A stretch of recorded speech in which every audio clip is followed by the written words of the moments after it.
রাখা একটা সকাল আঁকা রামধনু। বৃষ্টি হলো খুব, এবার রোদের সুখ রামধনু। আজকে ওয়াটার কালারের একদম বেসিক জিনিস থেকে শুরু করছি, একদম বেসিক জিনিস, প্রাইমারি জিনিস, যেখান থেকে ওয়াটার কালার শেখা শুরু হয় সেই জায়গাগুলো থেকে শুরু করছি। সবার প্রথমে ওয়াটার কালার করতে গেলে তুলির লাইন টানার ক্ষমতা সম্বন্ধে জানতে হবে। কীভাবে তুলিতে আমরা এতদিন পেন্সিল এবং মোম রং দিয়ে রং করেছি, এবার এই মুখটা যেহেতু খুবই সফট, তাহলে নিজের হাতের সেই ব্যালেন্সটা যাতে প্রপার থাকে তার জন্যে ওয়াটার কালারের প্র্যাকটিসটা খুবই জরুরি। আমি সবার প্রথমে এই নীল রং দিয়ে একটা কাজ শুরু করছি। এইখানে করার আগে আমি এইখানটা একটা করাচ্ছি। এইখানে দেখো, এইখানে এই পাতার উপরে বিভিন্ন রকমের লাইন টানাটা আমাকে আগে দেখতে হবে। এরকমভাবে সরু সরু করে লাইন কীভাবে টানা হচ্ছে, এই লাইন টানাটা ভালো করে খেয়াল রাখো। এরকমভাবে বাড়িতে ওয়াটার কালার শুরু করার আগে এইগুলোর প্রচুর প্র্যাকটিসটা খুব প্রয়োজন। যেমন করে আমরা পেন্সিলে ড্রয়িং করার আগে পেন্সিলে যে লাইন ড্রয়িংয়ের অভ্যেস করেছি, সেই অভ্যেসটা খুব দরকার। যেমন এরকমভাবে স্ট্রেট লাইন,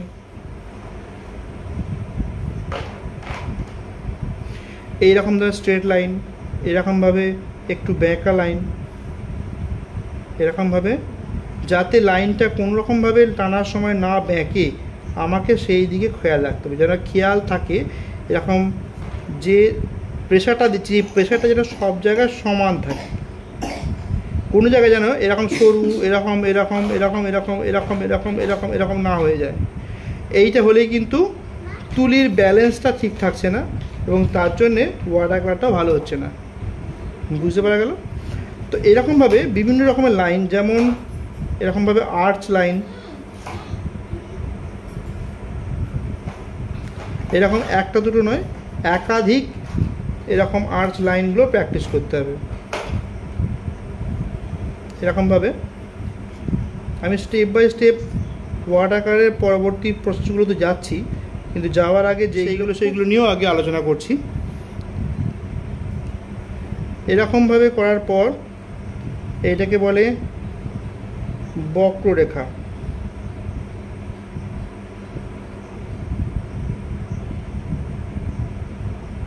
এরকমভাবে প্র্যাকটিস করতে হবে বাড়িতে পরপর।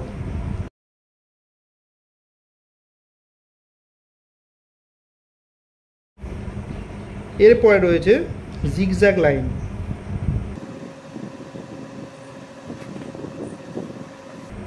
ঠিক সেম ডিস্টেন্স দিয়ে টাইম লাগুক, কিন্তু এরকমভাবে জিগজ্যাগ লাইনটা বাড়িতে প্রচুর প্র্যাকটিস করবে। এটা হচ্ছে ওয়াটার কালারের এই যে তুলির যে গ্রিপ, সেই গ্রিপটা ঠিক হতে সাহায্য করে। ঠিক এরকমভাবেই আমরা পরের ড্রয়িংয়ে যাচ্ছি।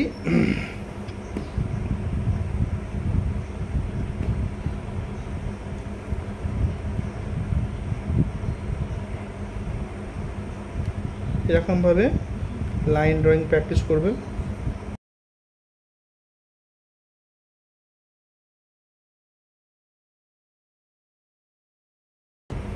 সব থেকে বেশি লাইন ড্রয়িং করবে সোজা লাইন টানাটা, এরকমভাবে, এরকম স্ট্রেট লাইন। এই তুলি দিয়ে সরু লাইনে টানা যায়, ভালো করে খেয়াল করো, এটা সরু লাইনে টানা যায়। এই তুলি দিয়ে একটু চাপটা বেশি দিয়ে মোটা লাইনে টানা যায় সোজা করে। তো তুলির ক্ষমতা কিন্তু বিভিন্ন রকমের আছে, তোমার টানার ওপর নির্ভর করবে সরু লাইন হবে না মোটা লাইন হবে। এই রকম জিনিসগুলো বাড়িতে প্রচুর প্র্যাকটিস করবে। এর পরবর্তী স্টেপ দেখাচ্ছি। আমরা বিভিন্ন রকমের জিওমেট্রিক্যাল প্যাটার্ন, যেমন ত্রিভুজ, চতুর্ভুজ, গোল, এই ড্রয়িংগুলো আমরা আগে আউটলাইনটা করে নেবো। এরকমভাবে লাইন টানাটা আগে প্র্যাকটিস করার পরেই কিন্তু আমরা এইটা প্র্যাকটিস করব। এই ত্রিভুজ লাইন ড্রয়িংটা করলাম, এরপর আমরা এইটাকে ফিল আপ করব। এরকম করে ফিল আপ করাটা আগে করতে হবে। আমি এক রং দিয়েই করছি। এরকমভাবে গোল বাড়িতে এই জিনিসগুলো সবার আগে এইগুলো প্র্যাকটিস করে নিজের হাতটাকে সেট করতে হবে, তারপরে আমরা ওয়াটার কালারের বিভিন্ন ট্রিটমেন্টগুলো শিখব। আউটলাইনটা হয়ে যাওয়ার পর এরকম করে এই আউটলাইনের ধারটা যেন প্রপার থাকে, একদম সুন্দরভাবে আউটলাইনে যেন ঠিকঠাক হয়, যেন কোনো রকমের না বাঁকা হয়, এটা খেয়াল রাখতে হবে। এরপরে আমরা চতুর্ভুজ করব।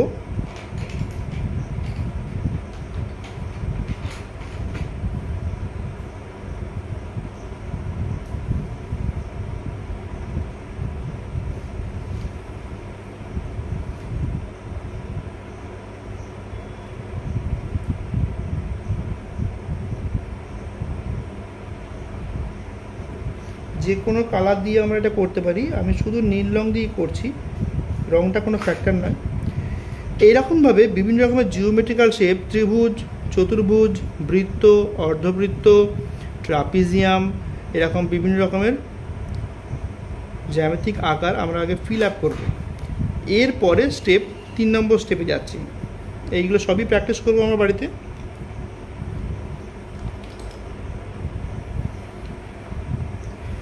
এরপরে স্টেপ হচ্ছে যে আমি একটা সার্কেল লাইন ড্রয়িং করলাম বা একটা স্কোয়ার লাইন ড্রয়িং করলাম। এইটা প্রথম প্র্যাকটিস হবে সেটা, যেটা একটা একটু ডিপ রং নিয়ে একটা ধারে আগে দিয়ে দেওয়া, এই রংটাকে ফিল আপ করা কাজ। কিন্তু করব কি, এই দিকটা ডিপ করব, এই দিকটা হালকা করব। কীভাবে করছি সেটা খেয়াল রাখো। জলের মেশানোর উপর দিয়ে নির্ভর করে আমরা কীভাবে রংটাকে করছি সেটা খেয়াল রাখো।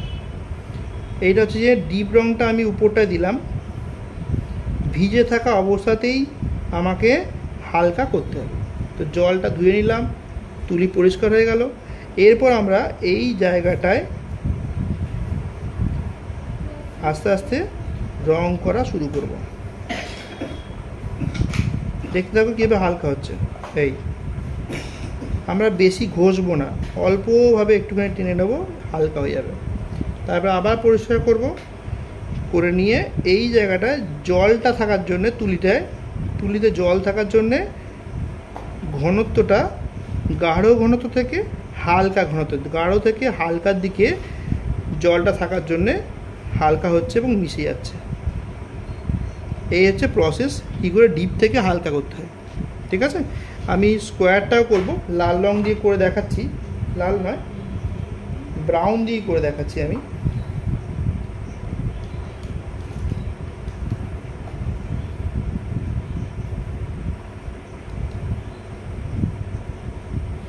এই স্কোয়ারটার আমি উপরটায় করব ডিপ,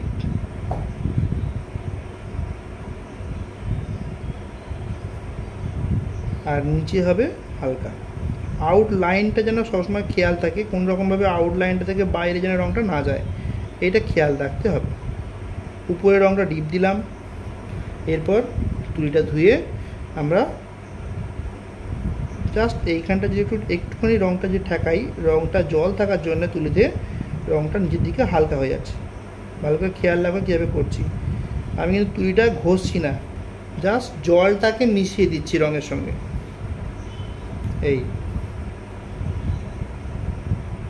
এইভাবে ডিপ থেকে হালকা হয়। ঠিক আছে, প্রত্যেকটা প্রসেস তোমরা খুব ভালোভাবে নিশ্চয়ই বুঝতে পারছো এটা কীভাবে হচ্ছে। প্রথমে 1 নম্বর পার্ট হচ্ছে এইটা, 2 নম্বর পার্ট রং ফিল আপ করা, 3 নম্বর পার্ট ডিপ থেকে হালকা করা।